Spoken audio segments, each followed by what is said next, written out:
Արդյոք Թուրքիայի նախագահ Էրդողանը ազդակներ է տվել Հայաստանի վարչապետին, որ կփորձի կառուցողական դաշտ բերել Ադրբեջանին։ Հարցնում են լրագրողները կառավարության նիստից դուրս եկած փոխարտգործնախարարին։ Առաջարկում եմ հարցը ուղղել փորձագետներին, որտեղ կանխատեսումներով զբաղվել մի քիչ աշխատանքի մեջ չեմ։ Հայ-ադրբեջանական բանակցային օրակարգի ամբողջ սպեկտրն է եղել Հայաստանի ու Թուրքիայի ղեկավարների սեղանին, խաղաղության պայմանագիր, տրանսպորտային ուղիների ապաշրջափակում, անգամ սահմանադրության փոփոխության պահանջ։ Վարչապետը ներկայացրել է Հայաստանի Հանրապետության դիրքորոշումները, որ մենք չենք տեսնում սահմանադրական խնդիր։ Զանգեզուրի միջանցքի թեմայի մասին ամենաքիչն է խոսում փոխարտգործնախարարը, ուղիղ պատասխաններ չի տալիս հարցերին, թե Թուրքիան, որի պաշտոնյաները ադրբեջանցիներից հաճախ են խոսում Զանգեզուրի միջանցքի մասին, ընդունել է հայկական կողմի դիրքորոշումը, որ ճանապարհները պետք է լինեն մեր երկրի ինքնիշխանության ներքո։ Խաղաղության խաչմերուկ հայեցակարգը բնականաբար ներկայացվեց, ըստ էության կա ընդհանուր ըմբռնում, որ Հայաստանը կառուցողական է մոտենում իր առաջարկներով կոմունիկացիաների բացման վերաբերյալ։ Հայաստանի տեսլականը կառուցողական է գնահատվում մեր Թուրքիայի գործընկերների կողմից։ Հայաստանի Հանրապետության դիրքորոշումը, որ կոմունիկացիաները պիտի անցնեն Հայաստանի ինքնիշխանության և իրավազորության ներքո որևէ կերպ փոփոխման չի ենթարկվել։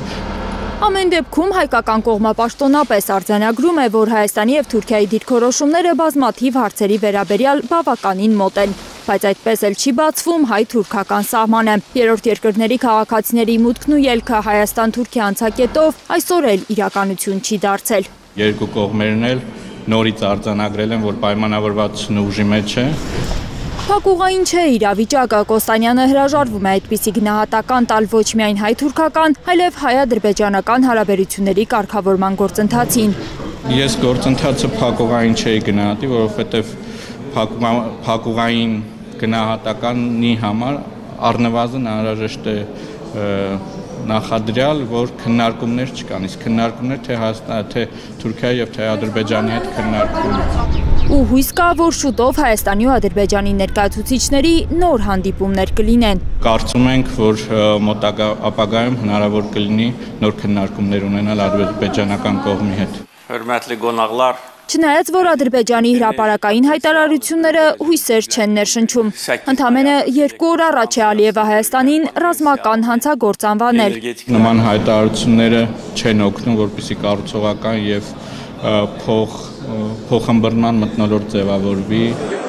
Ու իսլամական համագործակցության կազմակերպության երկրներին համոզել հակահայկական բանաձևեր ընդունել։ Իսլամական համագործակցության կազմակերպության առանձին անդամ պետությունների հետ այս օրերին քննարկումներ են տեղի ունենում,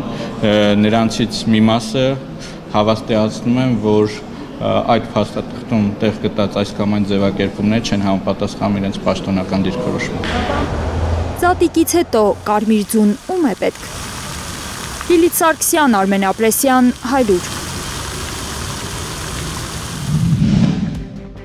Հայաստանում և աշխարհում տեղի ունեցող իրադարձությունների մասին առաջինը իմանալու համար բաժանորդագրվեք մեր ալիքին։ Սեղմեք զանգակը, որ բաց չթողնեք ամենահրատապը, ամենակարևորն ու հետաքրքիրը։